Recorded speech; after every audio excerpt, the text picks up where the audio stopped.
quality or some level of quality or requirement. All right.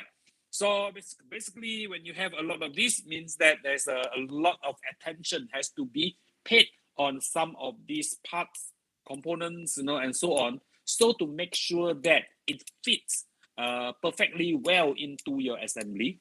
Okay, it function exceptionally well in your the functioning of certain movable parts, and so on, or even during assembly, probably there's a shaft, maybe it has to go into this particular hole. So the straightness of the hole has to be actually maintained at a certain level. The variation can be actually too huge, and so on. So to prevent, if anything that during this assembly or during the functioning of these particular parts, so it doesn't actually cause a lot of friction, blockage, and so on. All right. So the objective of this GD&T is here that identify and draw the GD&T symbol. So what we have here in this subject, process pembuatan or the manufacturing processes, is that we must identify what it is. Okay, we must be able to interpret, okay, or even to draw it. Okay, so where you should put it, probably highly likely is in your assignment. All right, so correctly use of the GD&T symbols. All right, also about your assignment, so I will use your next class. Okay, so next class we'll have 1 hour. So this 1 hour will basically go through the assignment and your group assignment and the individual's assignment that is involved in these subjects. All right, so we must use these GD&T symbols correctly. Okay, so as you know, that not all of these symbols or not all of these dimensions require a special attention. Say some, it should be 1 meter plus minus 0.1 meter, that's all. So you do not have to specify that this particular symbol has to be, achieving some level of surface roughness, and so on. If it is not that particularly important. I know that probably we would like it to be very smooth, and so on. Okay, but however, if it doesn't actually affecting this functionality, performance, and so on, probably it is not that critical. Okay, so normally we use this GD&T symbol for those critically affecting, okay, surfaces or these parts, and so on. All right, so to make sure that this part or component or products that we design basically, okay, performing as what we wish or want them to be. All right. All right, describe the maximum and minimum material condition. So there's a plus minus or so on, so that you can actually control it. Okay, so describe correctly and correctly apply datums on which surface. Okay, this is very important. If you say, okay, the hole must be up to this size, from this size to this size. Now, some might ask, which hole? The surface roughness must be achieving, 0.5 micron, and so on. Now, which surface? Is it applied to all surface or just a very specific surface? All right, because if it applies to all surface, all right, it might be affecting the price of the product. Okay, because this manufacturer basically has to pay attention to each and every surface. Okay, has to be precisely, and very close control, and so on. So means more work has to be done and more measurement has to be done, so on. Okay, so in the end, it might increase the cost. So in the end, probably 1 or 2 surface only you require this. So why you want to use, more money, more resources, basically to produce for the rest of these parts or component or surface that doesn't require such precision. All right. Not to say that it's unimportant. It's good that if you have the capability to achieve all that, but sometimes it just doesn't matter. Okay. All right. So why GD&T is important? Okay. So are parts made exactly to the drawing? Yeah, hopefully. hopefully whatever we design, the dimensions, the tolerance, the limits, everything is being followed properly. But how do we actually express it in drawings? All right. So whenever, let's say, if you look at this kind of drawing, okay, whenever you look at this kind of drawing, there's a lot of information, there's a lot of numbers that is being telling you. And then you know that this thing ends up, it should be looking like this. All right. So we should be able to interpret. All right. So which one is important? Let's say the surface, the roundness, circularity, at this datum A, okay, or on this surface A, okay, and not on this surface, not on the other surface, okay. It must be on a specific surface or a datum, okay, that we know which side we are looking at, or which side we should actually pay extra careful attention during this production of it. All right. So GD&T allow the drawing, okay, to be more accurately dimensioned. More information is being told. All right. Because normally, if I tell you that, okay, I want you to do this, you'll be like, okay, no problem. And then after that, probably after 1 week, after a few days, probably you already forgotten about it. Okay. So, but if it's in the drawing and carefully, okay, mention or dimensioning it, okay, properly in a proper manner, in a standard language, I would say language, so that we can actually interpret it in the correct way, and the whole world basically interpreting it in the same way. All right. So it doesn't matter if this drawing is being generated in China, India, Russia, and so on, or maybe Europe. Basically, anybody with the same education system should interpret it the same way. All right. So they would read it. Okay, this thing is what? Okay, this thing is what? This thing is what? This thing is what? And the number means what? The A, the C, the A, the C means what? Okay. So you should be able, each of us should be able to come out with the same conclusion. Okay. If we are interpreting it correctly, we should be able to come out with the same conclusion on, okay, the company want you to actually perform this kind of, or achieve certain, let's say, surface roughness on this particular surface.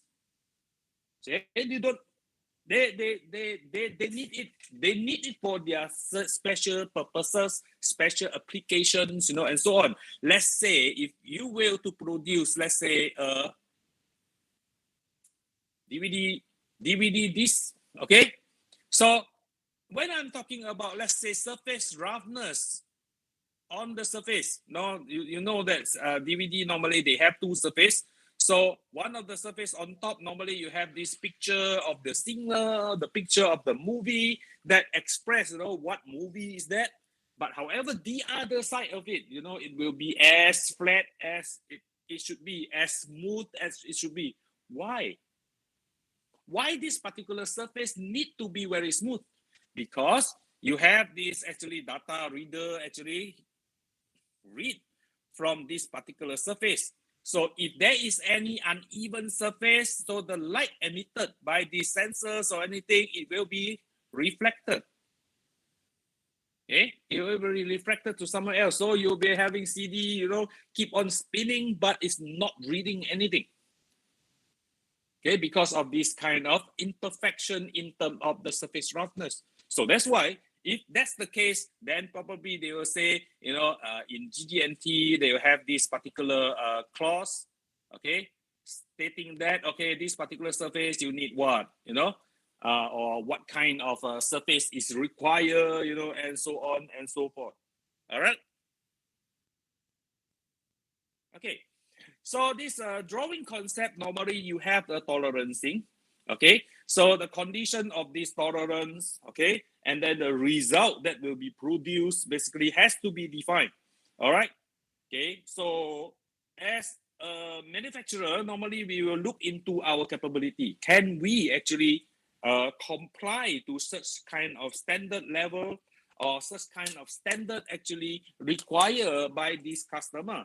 If we can't do that, it's good that we actually improve ourselves, either by buying or purchasing more advanced machineries, or probably we need to tell them frankly, okay, we according to our level of technology in the factory, we can't meet your requirement.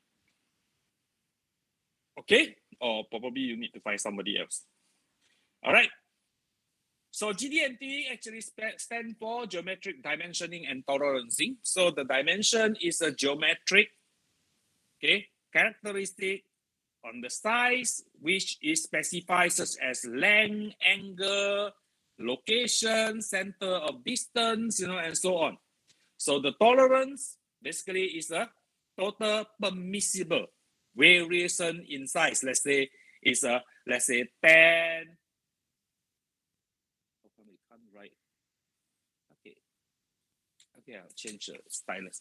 So let's say it's a plus minus 10 millimeter. So you know that it will be from a certain size to a certain size in terms of the size that you have to, okay, or you have to produce in order to meet their requirement.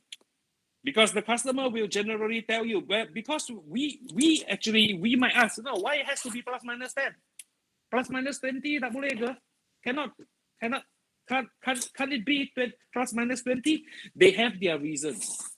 Okay, if it is too huge in size, probably it won't fit into their assembly. Okay, probably it won't fit. It just won't fit. Like for example, your smartphone nowadays, every component is so closely assembled together. Okay, so in the end, okay, if everything also is slightly bigger, so in the end, how are they going to close the particular assembly when they put everything together into one piece? So it ends up they need to actually reject the whole thing because the assembly just won't fit. When you want to close down this screen, and so on, it just won't fit. All right. So in the end, this particular, how come it's not? Okay. This particular plus minus.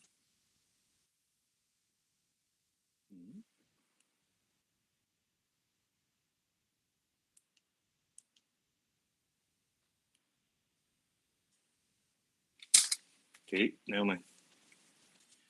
Use back this one. Something happened. Something is broken. This particular plus minus actually is very important. If everything is plus minus, let's say if everything is plus, okay, so you're on a plus size. So just like when you are buying clothes, right? So when you are buying all the plus size, means that you're wearing everything so loosely. So let's say if you are buying everything is in the minus size, yeah, everything is so tight for you. All right. So it might not look good on you, first of all. And secondly, the comfortability of it might be gone. All right.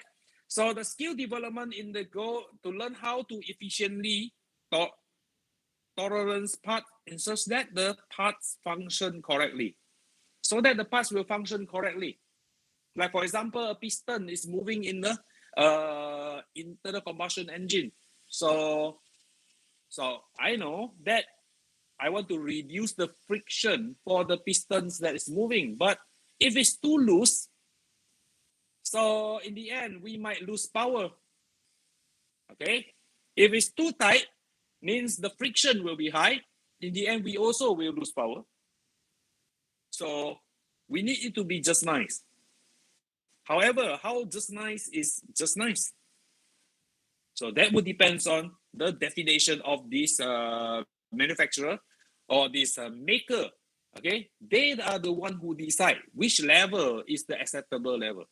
All right, so they have their own concepts, they have their own research result to support that, and so on. So just like as you know, when you go for, let's say, mee goreng in the shops, and so on. Now you want the boss to be your fried noodle to be extra spicy. Now how extra spicy is extra spicy? That would depends on you, right? Right. For me, spicy. For you, maybe it's just nothing. This one is like ketchup. It doesn't feel spicy at all. All right. So the fabrication cost is kept to minimum. So in the end, you want everything to be, this good and that good. However, you still want to keep the cost as minimum as possible. Because in the end, you know that if you maintain your qualities, so to be so good, and so on, it might add cost to your product. All right. So where will the cost goes? To the product. Okay, means that you can't sell your product at a very low price. So in the end, what will it affect? The selling price. Okay. The selling price, if the selling price is high, will the customer actually willing to pay for it? Sometimes yes, sometimes no. Depends on the product, depends on the brand, okay, and also depends on the economy, right? So if the economy is not good, everybody is having difficulties in finding food, and so on, or to feed their family, will they go for luxury? Not really, right? So applying of this GD&T in particular is in the positioning, okay, the size, the flatness, circularity, perpendicularity, parallelism, okay, by the use of standard symbols. Okay, later we'll go to the symbols, okay, to indicate tolerance that are based on the features geometry. Sometimes it's called feature-based dimensioning and tolerancing, but it's nowadays everybody know what is the GD&T. All right. So it's a state of the art style of actually dimensioning things. So it's becoming a standard nowadays. All right. So it's quite often that you see these things. All right. So okay.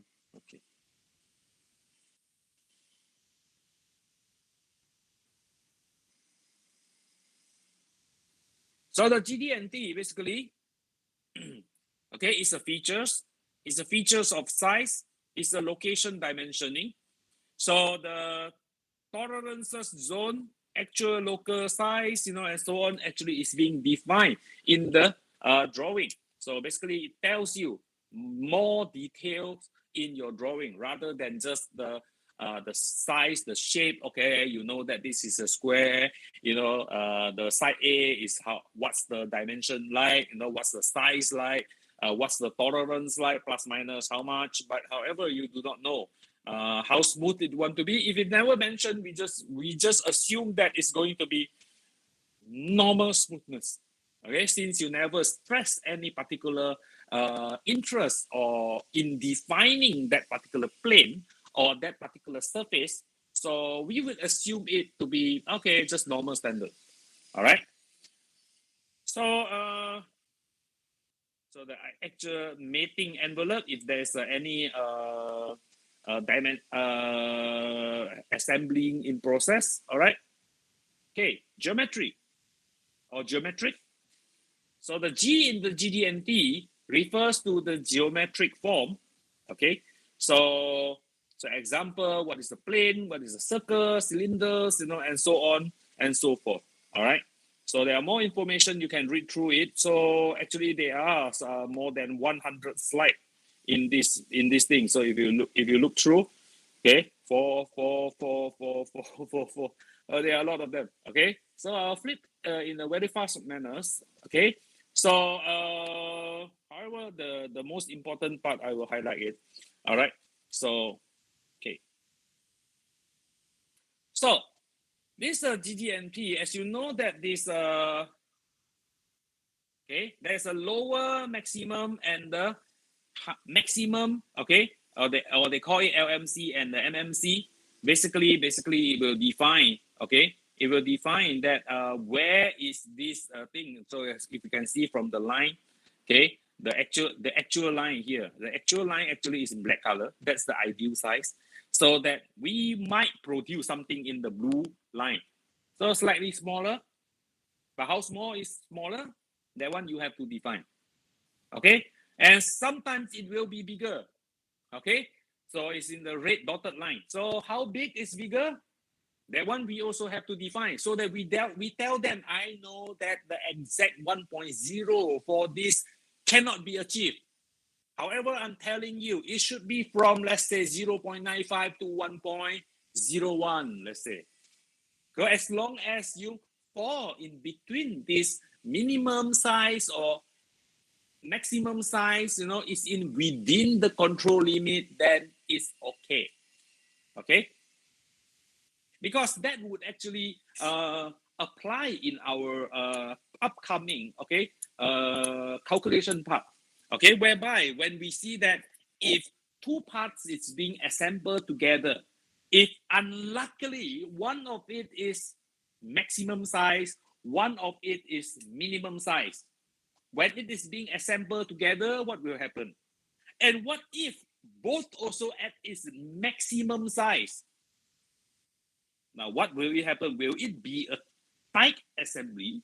Will it be a loose assembly? Okay, so some of the design, it is meant to be loose. Some of it, it is meant to be tight. Like for example, when assembling a bush onto let's say a shaft. So it has to be a tight assembly. When a bearing is assembled to a shaft, it has to be tight, or else the bearing will be coming out, right? It's not serving the purpose anymore. Okay, so it would highly depends on what is being applied on. All right, in the end. All right. So for example, like a shaft, and so on. So it's being bended, and so on, taper, and so on. If a certain roundness, how round is round, we have to know. If it's a straightness, how straight is straight, we have to know. Especially when you are building railway tracks. Now the straightness of it is very, very important. You do not want that when the high-speed train, basically, so you do not want that particular wheel on the train to run off the track, because that particular the railway is not straight enough. And you have to measure about the different condition of it under the hot sun. Then this railway will get expanded. So when it get expanded, will it become bended? Okay, so if that's the case, then it's dangerous. All right, and so on and so forth. So there's a lot of things to consider. All right. Okay, so this is this geometric dimension. So you have this hole diameter size, you have this taper angle, you have the hole to hole distance, you have the total length of it. So this is pretty standards in your drawing. Okay, so these are the pretty much the information basically you include in your the third angle drawing. All right, and then probably isometric drawings. Okay, so for example, you have this is more of a dimensioning, like for example, by telling you that particularly this component, the size is from 0.74 to 0.75, let's say. Okay, and this particular roundness of it, the diameter is 0.375, and then it defines, okay, that it must be from 0.375 to 0.38 maximum. So whatever it is, when you drill this hole, no matter how, also you must produce something of this particular size. It cannot be over. If over, reject. Cannot be any smaller reject, because you are going to cause a lot of problem for people who actually do the assembly later on. Because if the size is too huge, then the screw just won't go in. If the size is too small, the screw also won't be going in. You feel tight when actually screwing it. Okay, so it is not an ideal situation whereby you have this limitation. All right, so if with GD&T, basically roundness, let's say the datum preferences, so on which surface this applied. Okay, on datum A. Okay, so it's a 0.05 diameter. It must be within as small as this. Okay, let's say it's a plus minus 0.005 in terms of diameter. Let's say if it's a 38 millimeter, so it must be 0.05005 in terms of diameter. All right, so it must be within that. All right. Okay, next. Okay, so something very similar. Okay, right. So this thing, sizing of mating part. So if this is hole, and then this is shaft. So if this shaft plans to go into this hole, okay, so it must be defined that, let's say, if this goes into, let's say, a hole, say, let's say both also having 20 or 20 in terms of size. So there will be a plus minus here. There will be a plus minus here. So what if this one is 19 point something and this one is 20 point something? So when this entering this, it will be a loose assembly. If this is 19 point something, if this is 20 point something, so when you're trying to insert this into here, it will become a tight assembly. It just sometimes won't go in. Okay, so it depends. Like I say, it depends on your application. Sometimes it is intended to be that way. It must be a tight assembly. Okay, sometimes it must be a very smooth and no obstacle, no frictions, very smooth entry, without, you can feel a bit loose, okay, because it is meant to be that way. All right. So there's things like we wish to know that if, let's say, for this hole being produced, we need to know what is the minimum size of the hole, what is the maximum size of the hole.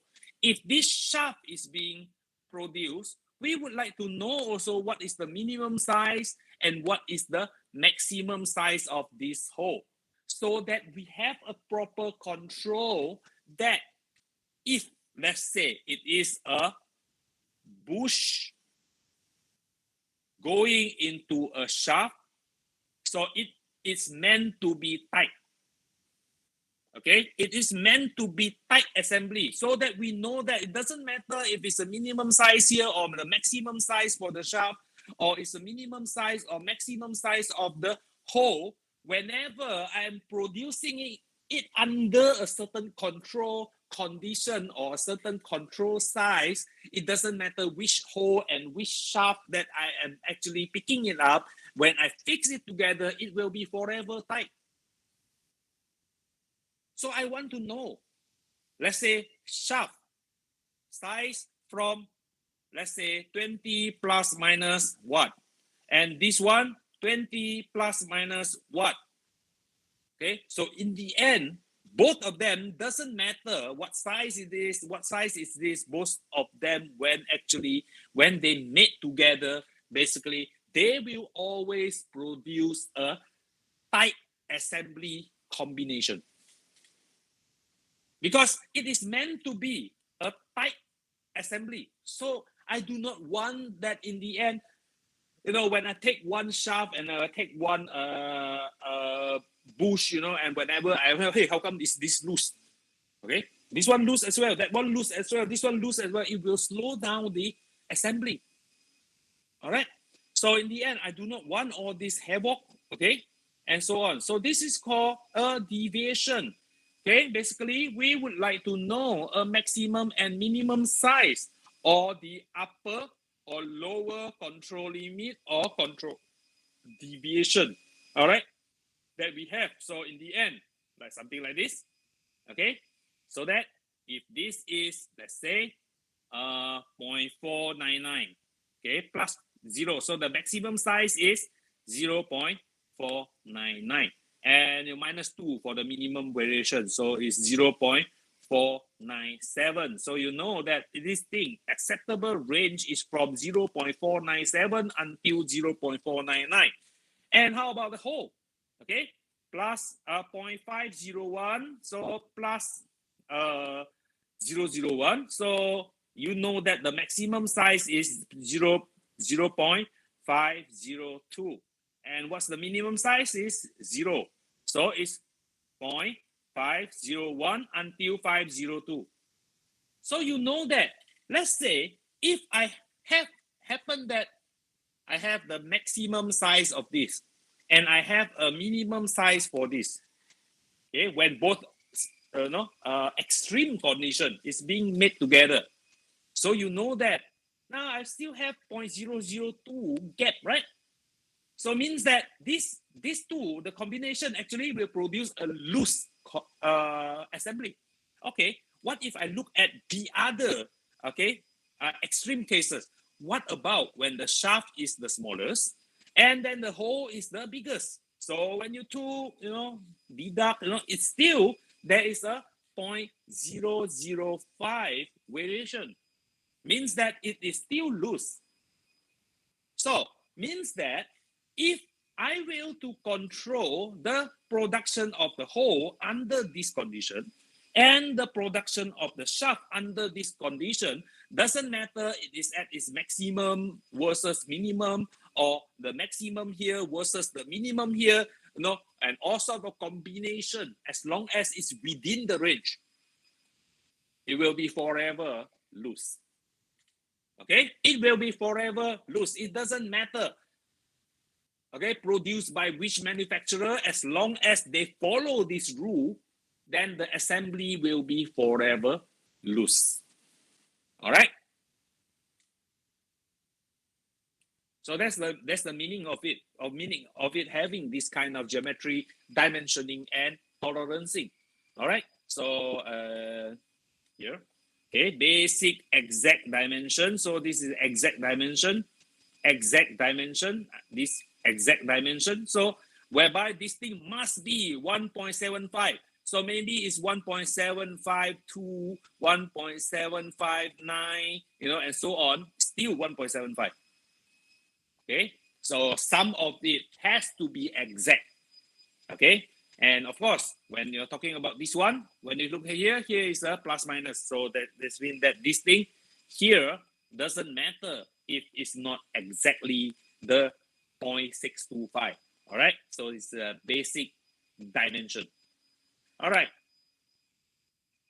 so like from here, the deviation, okay, if it's a taper, it's meant to be taper, then okay, you have 2 dimensions. If it's not, then you have 1. And then means that the other one here, the dimension is exactly the same with this. All right. So the deviations, okay. So how about if this thing is being curvy, and so on. So they have to mention it specifically. All right. So we have a datum, right? The datum is the plane of the measurement, the surface that is being measured. All right. Let's say if I have this, okay, and I measure this, let's say this is, let's say 50 mm, then I state here this is A. So basically this particular surface is datum A. So if there is anything regarding the datum, I'll write here. Okay, let's say this it must be perpendicular, up to 0.005, something like that. Means that if let's say I have this, so this thing, okay, if I put at this protractor or something, 90 degree here, it must be very, very close to 90 degree. Even I can have a little bit of variation of 0.005 of variation. Okay, I can tilt it a little bit, but not as much as the Pisa Tower, and so on, whereby it's fully, so it will be in the end, it's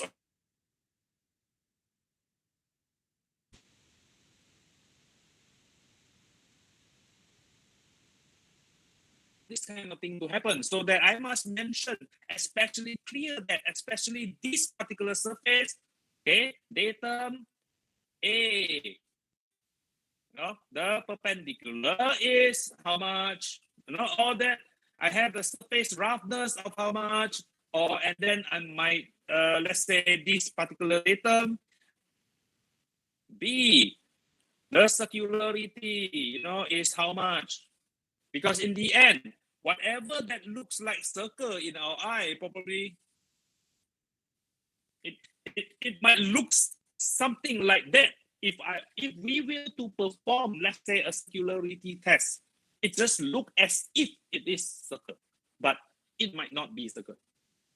Okay, it might be oval in shape. All right, so and so on. Okay, so this kind of thing, we will have to define clearly if there is a variation, if it's a true hole, okay, same size, then it's okay. All right.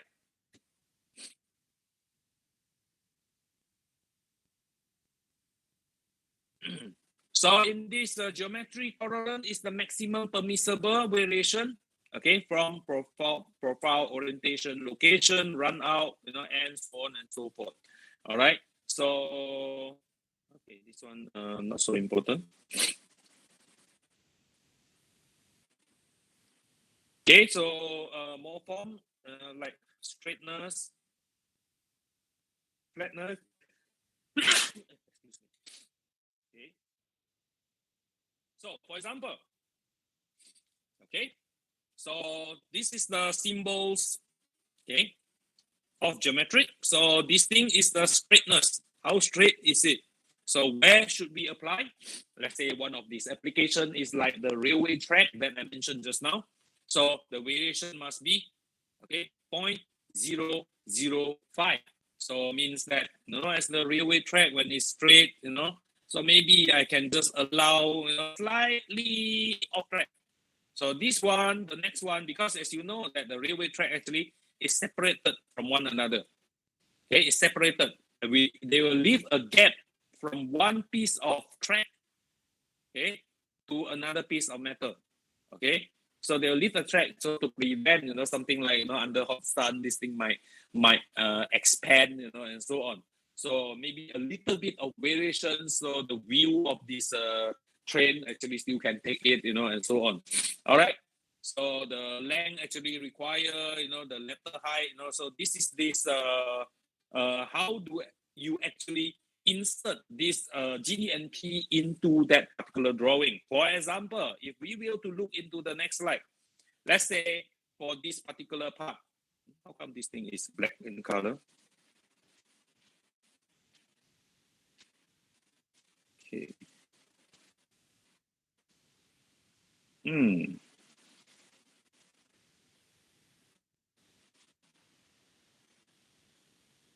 Okay. Okay.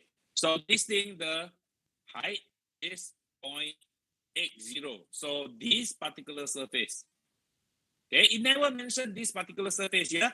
No, this particular surface, it was never meant to be, having anything, because simply because not because it's not really that important, maybe. Okay, so this particular surface, it gives you information that this surface straightness must be 0.005 in terms of straightness. So they are specifically telling you this surface only. This surface no, this surface no, this surface no, this surface no. Okay, and that surface also no. Okay, so whenever you produce this surface, you have to stick to this requirement of this your customer or the manufacturer or the requirement of them. All right. So and then so this particular surface, like I mentioned here, requiring control. Okay, so the straightness here, here, it doesn't matter. Not that you can simply just make whatever straightness, just that the strictness in terms of this control might not be as particular as this one. All right. So the customer, maybe when they receive the product, okay, they will also pay in extra attention onto the surface. Probably, highly likely, they are going to measure, especially this particular surface, whenever they get the product. Okay, so they'll have a strict control over that as well, because they want to know, are you actually making the product up to the standard that is being produced? All right, so okay, I'll skip this. All right. Actually, this is a course, this is a course. So it's a 1 day course, okay, whereby this whole GD&T process is being explained thoroughly. But we only have a few hours assigned for this subject. So I'm just picking up those that is important for you. All right. So, but however, do keep this document. So it is very important in a way that who knows, you might need it in future, because the GD&T formula or the full actually documentation is very difficult to find online. All right, maybe a bit and pieces here and there. Okay, right. So some of the things that we are going to look through is the angularity, perpendicularity, okay, parallelism. I think the name actually explains a lot. All right. So datum target, no, I'll skip that. So there's so these are the symbols that you need to know. One, flatness. Okay, so it's like a square. Okay, but it's in more like a kite shape. So the straightness, straightforward, it's a straight line. Circularity actually is not, it's not like this polygon shape like this. It's actually a round shape. All right. So and then so I do not know when I call it from the Microsoft Words. So it looks like circle, but when I call it out here, it becomes like this. Okay. So the cylindricity. Okay. Line profile, surface profile. Okay, and the other thing is like perpendicularity, angular, parallelism, circular run out, total run out, centricity, okay, and then the position, and then the symmetry. All right, so these are these symbols that is available. Okay, so for example, so some of these drawings, so which particular area require flatness? Okay, plane B and C, surface B and C require that, and so on and so forth. So this is some sort like a summary for this manufacturer, so that they can actually plan, to produce this particular plane, to produce this particular parts, this particular surface. It must go through machine A, because machine A probably has a very high precision. So for the rest of the surface, manufacturing, grinding, and so on, now might just go for machine B, because it never mentioned that it has such a high requirement. So it will save you the cost. It will increase the time. But of course, the manufacturer decided to change everything to a very precise machinings, and so on. Then it's okay. Okay, if they want to do that. Okay, but however, most of these manufacturers normally they don't do that. Okay, because it involves cost, right? Right. So this flatness. Okay, so normally the flatness that we assume to be flat doesn't seems to be very flat. All right. So for example, the flatness that we show here. So normally, okay, normally for the surface roughness, for the surface flatness, okay, that things that looks flat, okay. So when we actually enlarge it, you can see that actually this one looks like a curve, right? A curve here somewhere, right? Okay. So in the end, it might not be as flat as how you think it is. Okay. Just like if I will to look women's facial or the skins, under the microscope, you'll see that there's a lot of pores and holes, basically on the surface. Basically, it's just like the surface of the moon. All right. But however, our eyes most of the time deceive us in a lot of things. All right. So there will be a lot of this kind of up and down. Okay. So in engineering term, we call it peak and valley. So in the end, normally a surface, so we'll put through a stylus, or something. It's just like a needle or something. So it will slide along the surface. So any movement of up and down due to this particular wavy surface will send a signal to the transmitter, decoder, and so on. It will shows on the screen They moving up and down, up and down, up and down, just like your ECG drawing, right? Your ECG reading, whereby you test the pulse of the heart, and so on. Okay, you move up, move down. The plotter actually will plot up and down, up and down, up and down. Depends on the signal, basically detected by this needle whenever they are moving around this or along the surface. So they will actually, okay, the surface that we thought is flat actually is having this kind of variation that looks like this. All right. So that's how we actually determine this flatness. Okay. Okay. So this particular thing here is defined. Okay. The flatness 0.001. If there is a definition on, let's say this is A, then we add in A at the back here. Just to prevent confusion, okay, even though if it is defined as A here and this thing is A here, so maybe we assume that this thing is, or this particular surface is A. And what if you see this one here? So this one supposed to be similar with this, or this one supposed to be this one. So we might put a question mark here, okay? Okay, unless it is being put here. So this is B. Then you have a B at the back. And then we know that this is associated with this particular surface and not this surface. Okay, so we must be clearly defined. All right.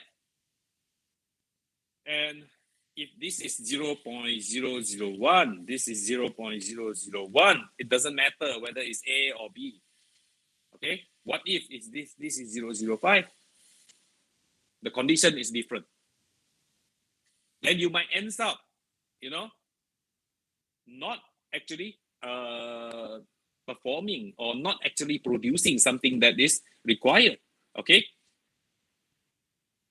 So you can see here what the 0.00 point, let's say it's a 0.25 here. What does it mean? So this particular surface, so when it is being measured, looks like this. So it has this kind of like this on the surface. So this thing 0.25. Okay. Of course, this thing is more touching this plane here. Okay. So this thing is 0.25 in terms of the highest peak and the deepest valley. The variation is 0.25. Okay. So you can have blah blah blah blah blah blah blah blah blah blah blah blah blah blah. So in the end, okay, you measure, the highest is how much and the lowest is how much. So the highest and the lowest will give you 0.25. Okay, so that is the meaning of the 0.25 in this particular GD&T. All right, it tells you how much you want to control it. Okay, so in the end, all right. So in terms of flatness again, so normally we will actually use, let's say this is a inspection method. Okay, we use a gauge. Okay, so this gauge will actually, when this thing is touching the surface. So when you drag this thing along, so this particular thing here, it will actually, there is a spring actually will actually detect the surface up and down, and this thing will moving up and down, and then there is a pointer here. This pointer will actually show movement, okay, left to right, like this one, okay, like this one here. So this thing will actually move left, right to show you that how much does it go down and how much does it increase, and so on, so that this particular surface is actually not so flat, okay, or how the flatness is. All right.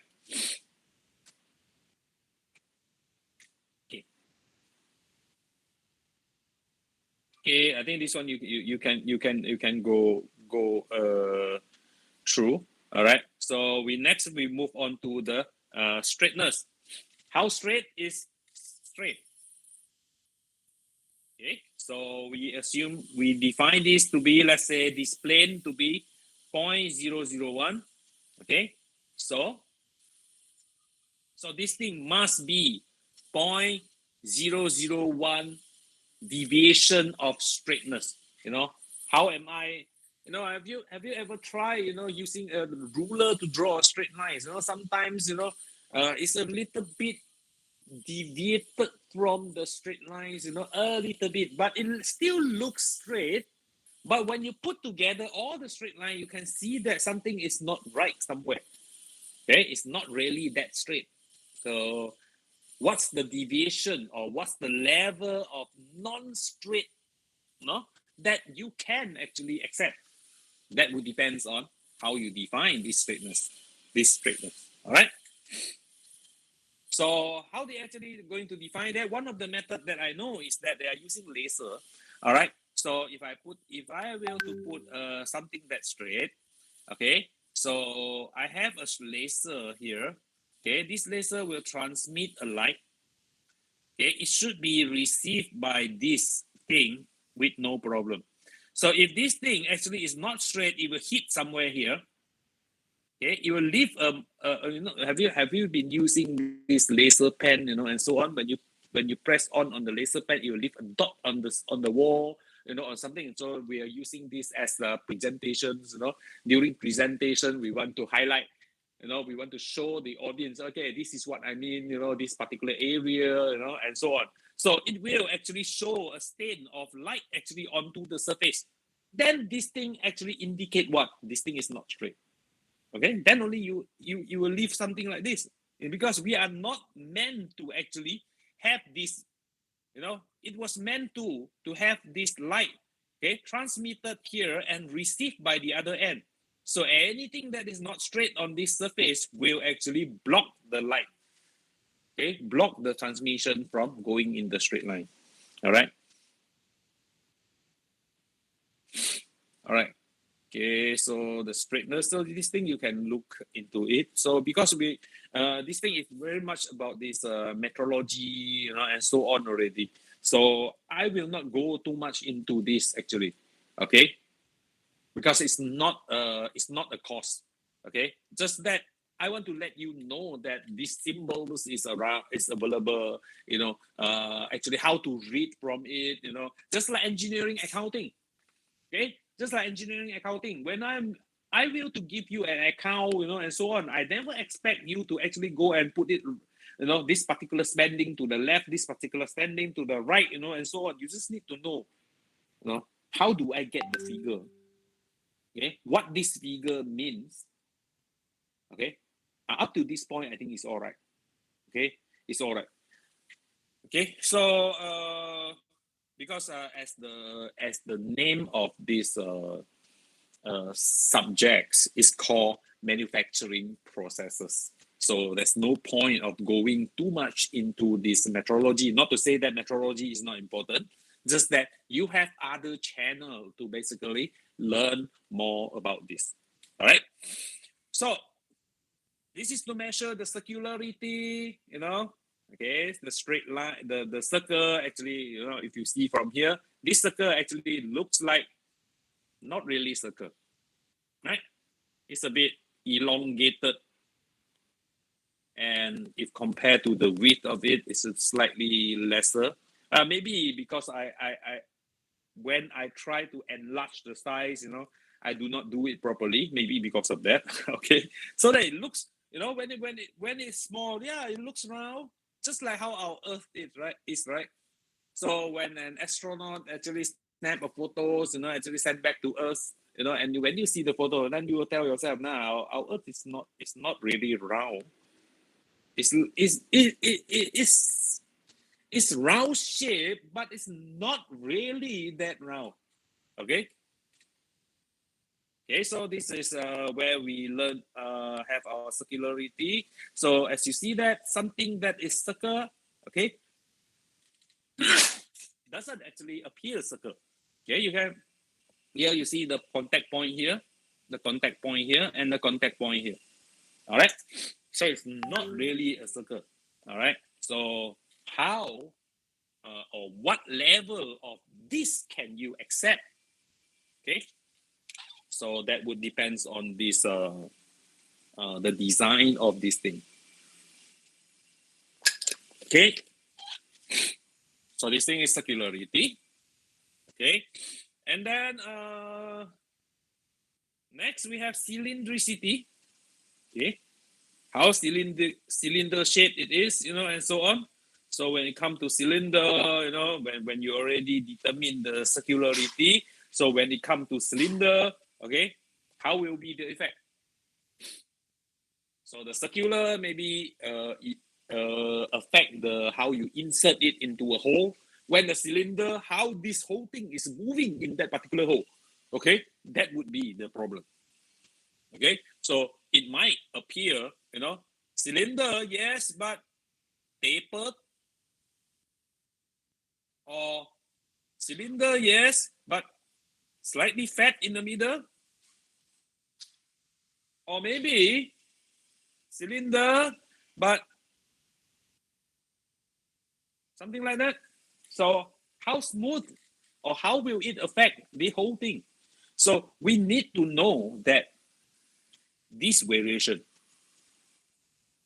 okay, other than determining the round shape, how round is round in the circularity, we need to know the cylindricity so that we know when I will to insert it during this assembly, how well it fit, how easy does it go into the hole, and then this thing determine how easy does it move around along the hole. Okay, just like a piston, moving up and down, and so on. So will it produce extra unnecessary frictions, and so on, that will actually be damage or actually causing the loss of power due to the friction, increasing friction, and so on. All right. So you have that other thing is like the line profile. Is there any curve, and so on? Okay, the surface profile. Okay, so this thing actually you can actually go through it. Okay, I have another file here actually can tells you more about this thing. Okay, so this one is for references only for you to read more if you are interested. Okay, so this thing basically it tells you position, what does it, what it is, where it's being used, and so on. And then you have more descriptions, on this thing, and I even have this YouTube video that's ready for you. So if you are interested, just go in and have a look. So that's why I say this information actually is for a 1 day course. All right, but actually I give it to you because who knows, next time you might be using it. Okay, for especially for your PSM, and so on. There's a lot of this external evaluator that comment on our student that our student actually don't know on the too much on this GD&T, and so on. So that's why I feel that it is important to actually insert this GD&T function in this process pembuatan or in this manufacturing process, so that you have this early exposure to something called GD&T. All right. So for all the symbols, and so on. So each of the symbols, concentricity, and then this symmetry. Okay. So what is symmetry? What is straightness? Okay. How do you measure? What is it? And so on. So if you combine the GD&T 1 and GD&T 2, 3, 4, don't bother. If you have time, go and read it. Okay. So I'm running this 1 day course basically based on these 4 documents. So major will be 1 and 2. All right.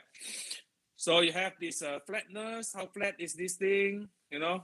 So the flatness, for example, okay. Okay. So these are the things. So basically, it's the variation. All right. So and then the circularity. How circular is this? And then you have a cylindricity, how cylinder this thing is, And then you have profile, Okay. So what is the profile? How it's being measured? Why is it important? Okay. So all this is in this particular GD&T 1-1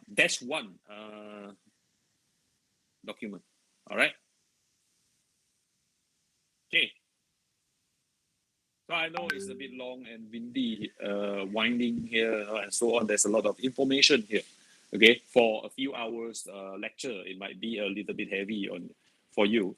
But actually, we just select some of these because for this subject, for this GD&T, it's more on this exposure of this GD&T.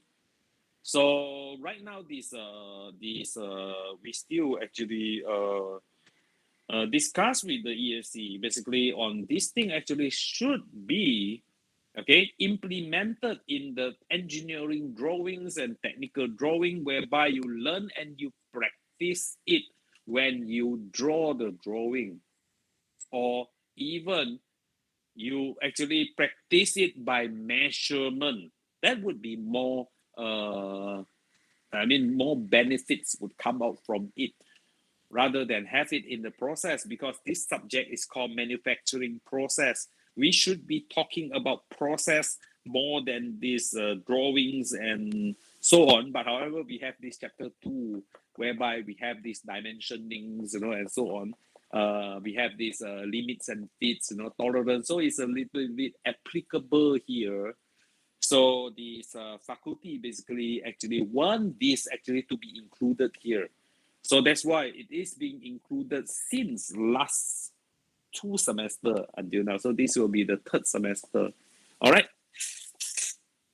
Okay, so we're looking into line profile. So basically, it's more or less the same thing in the line profile. So we are looking into the line profile, let's say from datum A to B. So the line profile. So from here is the line profile. So it doesn't mean that it is this kind of shape. It can be, it can be something like that. So in this case, it is, something like a slide here. Okay, from A to B, 0.12. All right.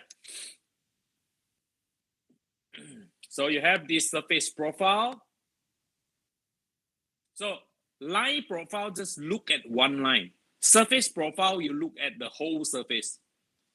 Okay, this particular whole surface. Okay, so basically it's more or less similar. All right. How many more pages here? We have, all right, we have about 40 minutes. All right. So basically, this is this GD&T. All right. So this GD&T, basically, it tells you a lot on this information. So if you read further down, you can see it is being explained one by one. Each of the symbols, basically more or less the similar thing, the cylindricity, the roundness, and so on, just different application on different plane, different surface, and so on. All right. So what else? So you have parallelism. You have what else? Perpendicularity. You have angular. Okay. Run out. Circular. Total run out. Concentricity. Okay. Now, one of these questions basically come out in the last test is this one. Okay. Okay. Tolerance of position. So industry uses the tolerance or GD&T basically for position because they control the theoretical exact location of features. You want to control the straightness, you put the symbol. You want to control the roundness, you want to control the cylindricity, you want to control the flatness, and so on. So these are the tolerance that you are actually controlling. So simulating mating parts, worst case relationship. Just like just now, when I will to enter the shaft into a hole. Okay, so I'm having a maximum and minimum value for the hole size. I'm having the maximum and the minimum for the shaft size, and maximum and minimum for the hole size. So the worst scenario is you have a very big shaft entering a very small hole. Another worst scenario is that you have a very small shaft entering a big hole. So what will happen? So if my assembly, it has to be a tight assembly. So I have to make sure that when this extreme case, maximum and minimum, will it remain tight? When this is minimum and this is maximum, will it remain tight as well? I want to make sure that. So that's why I come up with this control limit that a manufacturer can follow. If you produce this size to this size, okay. If you produce the hole in this size to this size, okay. Because all I know that if you follow it strictly, whenever, no matter which shaft or which hole that I select, it will be a tight assembly. No problem. Just some is a little bit tight, some is extremely tight, and so on and so forth. But still tight, right? Okay. So it actually serves the purpose. All right. So it provides flexibility and verification and simulation so that we will know that it always performing at the specification that we need. All right. So, okay.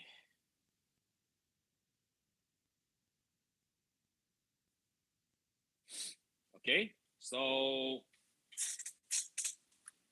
So this thing is like, okay, the position where we have to define this. What? This is circularity. How much? 0.004 at plane A, B, and C.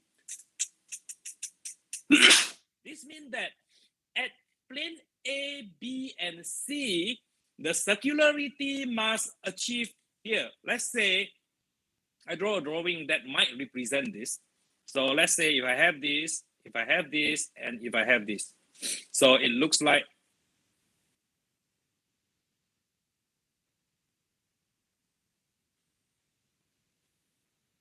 something like that. Okay, so A, B, C. So if I look at another thing, it's like this, and this, right? So this is surface A, this is surface B, and this is surface C. So three of them is actually three circular shaft or cylinder. Okay, so that we have to actually maintain the roundness of it. Okay, and the roundness is set at 0.04. So this thing actually is telling us that this ABC datum need to maintain the circularity, okay, at 0.004. Okay, so I suppose it is mm. All right. Okay. So more on this datum. So about this information. So you see here, this surface A, this surface B, and this surface C. So it tells you that this thing position here, roundness 0.02 and ABC. It is related to ABC plane. Okay, so where's A? Here. Where's B? Here. Where's C? Here. Right? So it's somewhere at A. It's not belong to A, not belong to B, not belong to C. So, because it is something like that. And here you drill a hole. So let's say this is A, okay? So this is B, and this is C, okay? So it's right in between of A, B, and C, all right? So you can say that, all right? So it tells you more of this definition on where about, because it's positioning. You can see that it's positioned at where? Positioned at here, okay? Whereby they tell you also this whole must be, they tell you extra information here, and it's related to surface or datum A, B, and C. Okay, so okay, all right. So it tells you the exact position of it. All right. So what else? What else I need to tell you? Okay, I'm glad it's done. So, however, actually, if anything, we will discuss it any further. Okay, we'll discuss it further.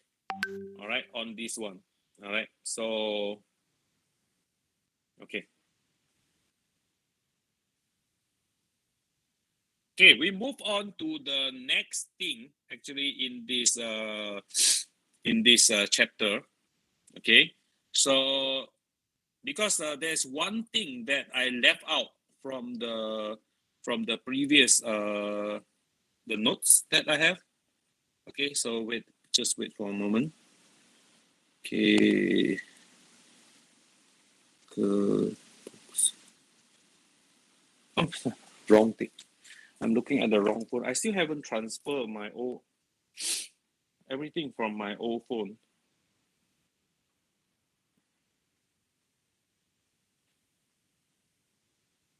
Okay.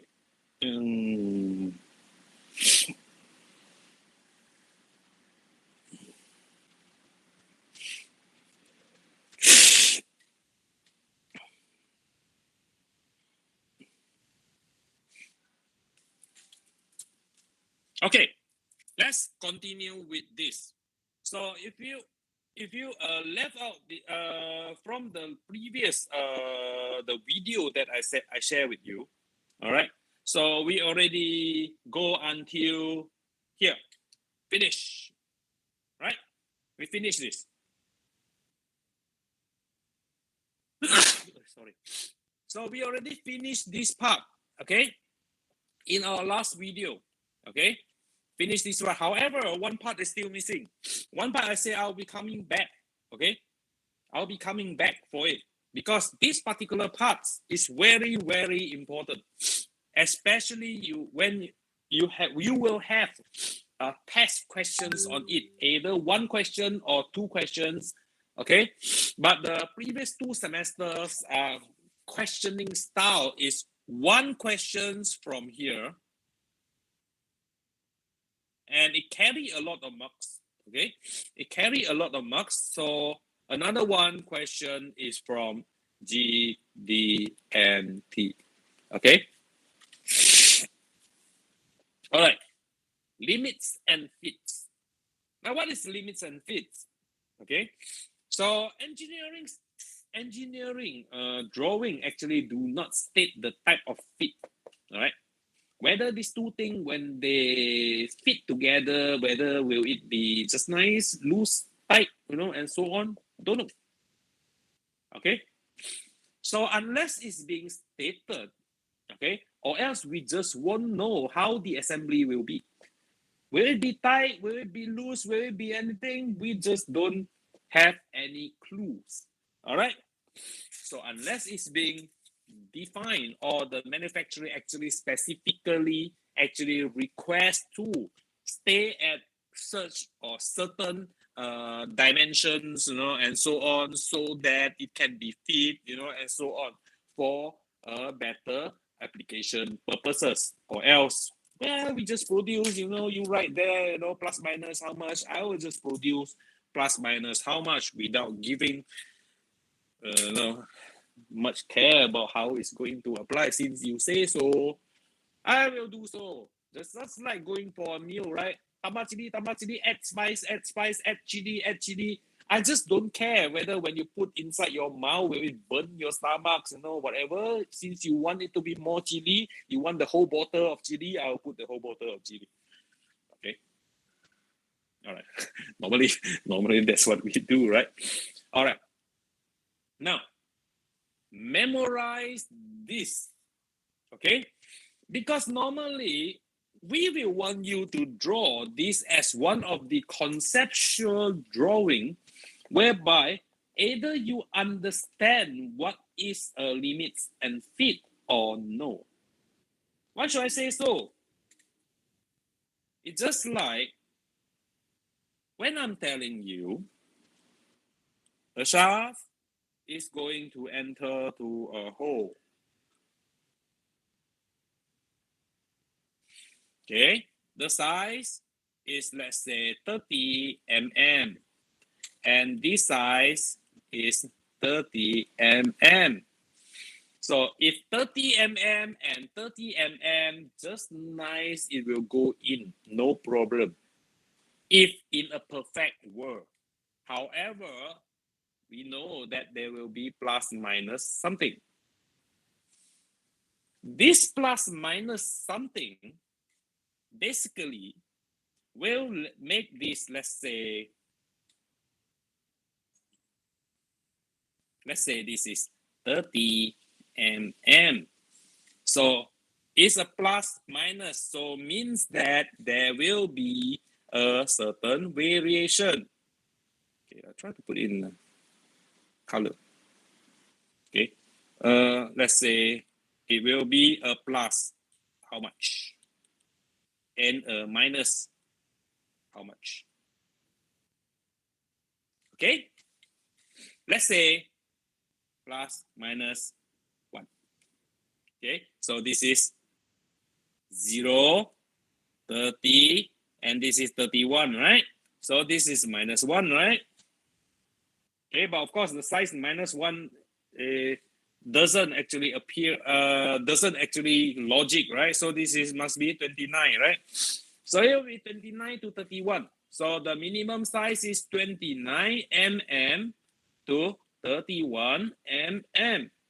So what about the shaft? So it's supposed to be 30 as well. So let's say it's a tighter control. So let's say this is plus minus 0.5. So this thing is 30.5.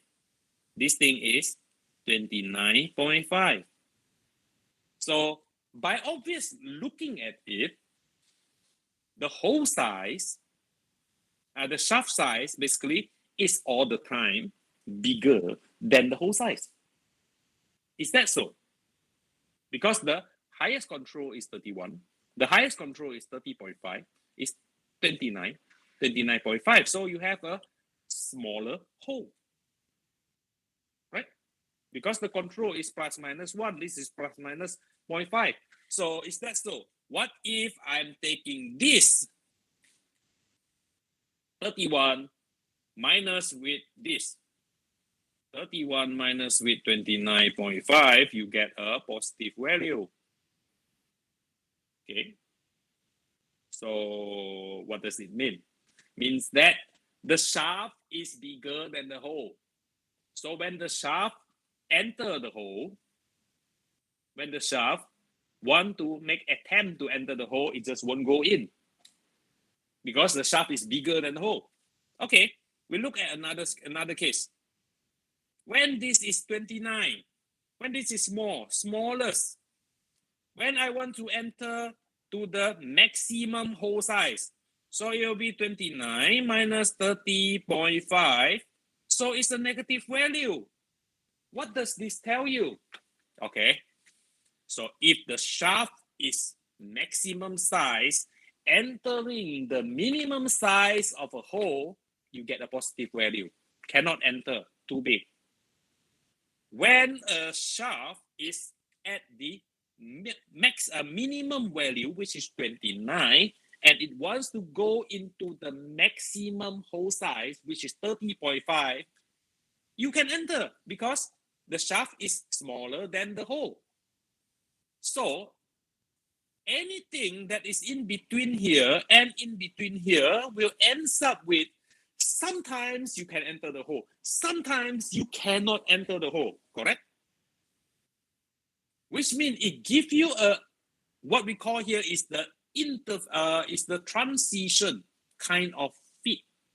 Means that sometimes you can, sometimes you can't. So what does that mean?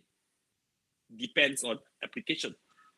Okay, because for some application you need it to be loose all the time. You need the hole to be bigger, the shaft to be smaller, and sometimes you need the shaft to be bigger and all the time the hole is smaller. Like for example, fixing a bearing to a shaft. Okay, so the bearing need to grip on the shaft tightly and will not be losing, sliding along, and so on. No, it must be gripping tightly. Okay, because of the application. Okay, so here it tells you the clearance speed. This is where, okay, everything is clear. Means that you can always enter to the holes, and so on and so on, so forth. It will be moving smoothly, it will be entering nicely, and so on.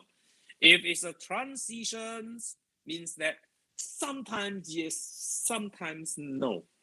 If it's an interference value, means that all the time no.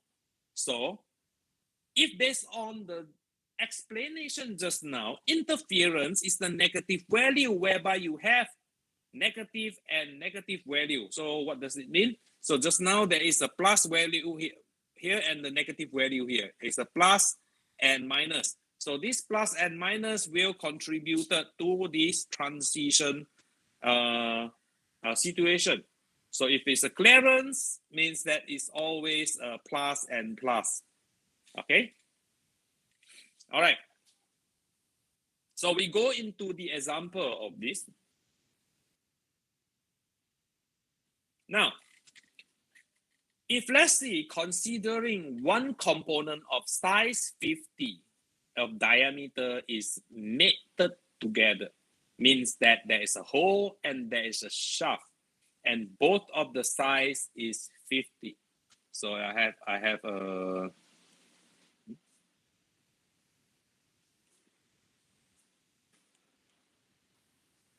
okay, I have a shaft and I have a hole. So 50, 50.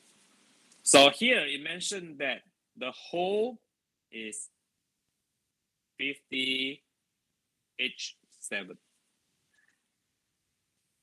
and the shaft is 50 N6. What does that mean? So shall we flip to the final page? Okay, you notice that there are two here. One is the hole basis, another one is the shaft basis. So if the questions never mention anything about, they'll mention that I will fabricate a shaft, whereby this shaft will, everything will mention about shaft, means that it is a shaft basis. If it never mentioned anything, normally we will go for the hole basis, simply because it is easier to create a hole rather than to fabricate or create a shaft. Okay, so normally we will rely on the hole basis. Just now, the hole basis, it says that it is 50 diameter, H7 and 6. So what does this mean? 50, see the size, right? 50, 50, 50, you see here, 50 and 50 here, right? Now, we take which one?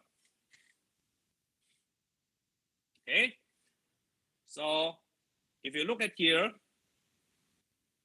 over. Now, then we look at here. Over 50, does it include 50.0? No, it doesn't include 50.0. It includes 50.0000000000001 onwards. Okay, so out. Okay, so this one is until 2 to 50.0. It fit our size because our size here state that 50. Okay, so then we look for H7. So where is H7? So you try to look here across H9, H9, H8, H7. Then you try to go down. 50, go across. So it will be this one. 25 and 0. Remember this number, yeah? And also the plus and the minus has to be recorded down carefully. All right. So then we look for our N6. So here, so we look for the H6. You see, H6, K6, N6 is here. Then we move down. Then we move sideways. So it's here. 33 and 17. So H7 is plus 25, 0. N6 is plus 33 and plus 17. So we move back to our, so this on how to actually find this number is very important, yeah?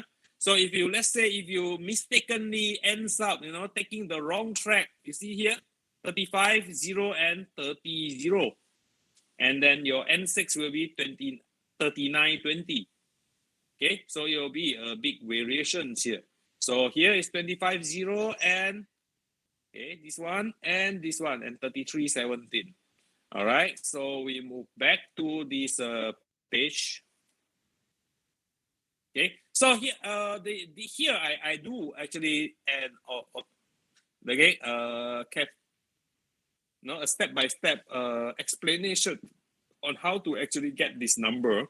Okay, so S7, so here is shaft 50 plus 25 plus 0. 50 plus 33 plus 17. So you have to multiply this by 0.001. Multiply by 0.001. So you get 50, 0.025 and 0.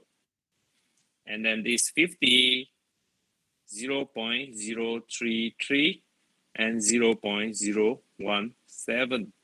So that means the whole size is from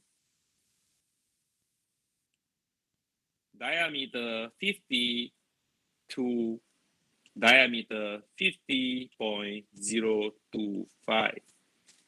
And the shaft size is diameter 50.017 to diameter 50.033. So this is minimum for shaft, maximum for hole. Okay. Oh, no, sorry, this is hole. This is shaft. Okay, the whole size. So the whole minimum and the whole maximum. So this is the shaft minimum, shaft maximum. So we compare the two scenarios whereby this, okay, when the whole size is minimum, since the it is a hole based system whereby we will use the hole to minus the shaft. If it's the shaft size, the other way around. All right. So the minimum hole 50 minus, okay, maximum shaft size 50.033. So you get negative 0.033, which is a negative value. Okay, when this thing is at the maximum size, so it's 50.025 minus 50.017, so you get 0.008, which is a positive size. Okay, so it gives you that sometimes it is tight, negative value is tight, positive value is loose. So sometimes it's tight, sometimes it's loose. So based on our explanation here is this transition condition. All right.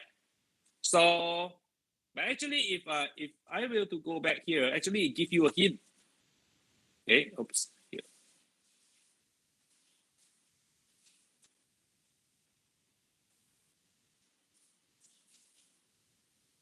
H7 and N6. You can see here H7 and N6. Actually, it already tells you that it's a transition fit. So I rub this off.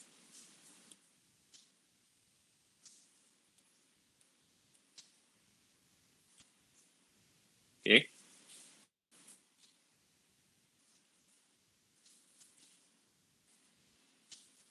He already give you a hint here that is a transition fit. Okay. If you actually can read this initially H7 and N6 here, it gives you transition fit. All right. Okay. So this table, if it's needed in the exam, they will give you. All right. We will provide you with this table. All right. So, okay. All right. So the types of fit here. So go back here. So should be all right. I think you can follow this EFG here. So in the tutorial, in the later stage, we will go through these kind of questions again and again on how to find the figures, how to answer the questions so that you get the full benefits of all the marks, and so on that you can get from this kind of calculations. All right. So here, okay, so you mentioned here there's a two type of system. One is a shaft-based system, one is a hole-based system. Just now we go through the hole-based systems, okay? So obviously because they treat it as, it's easier to make a hole rather than to make a shaft. So if there's anything that you never mentions, about whether it's a hole or it's a shaft, and so on in the question, automatically by default, we will assume that it is a hole-based system. All right, unless that particular question babbling about blah blah blah about this shaft, and so on and so forth, then very obvious that the question is trying to hint you to use the hole-based, the shaft-based system. However, as evil as some of these question is, we still give you the hole-based and the shaft-based table, so that we will know that if the student basically know which one to use. Okay, if you use the wrong one, okay, then all of your marks unfortunately will be very low, because first of all you refer to the wrong table. All right, I have students actually around. So this one whole base, this one sharp base. Okay. To confirm that. So that's if I'm around. Ask the right question, you'll get the right answer, right? Always, all the time, when it's just like Google, right? So you just type in the right questions in the search, then you will get the right answer that you are looking for. All right. So basically, in this that we have this clearance fit. All right. Interference fit. So clearance you have plus plus. Interference you have plus minus or minus plus. Okay. And this transit. Wait. Wrong. Interference is all the time negative. Okay. And then the transition is sometimes positive, sometimes negative, sometimes positive. All right. All right. So these tolerance parts we already cover in the GD&T just now, and then the quality assurance, whereby it is features in the previous video in our last recorded video session. All right. So basically, that would wrap up this whole chapter for this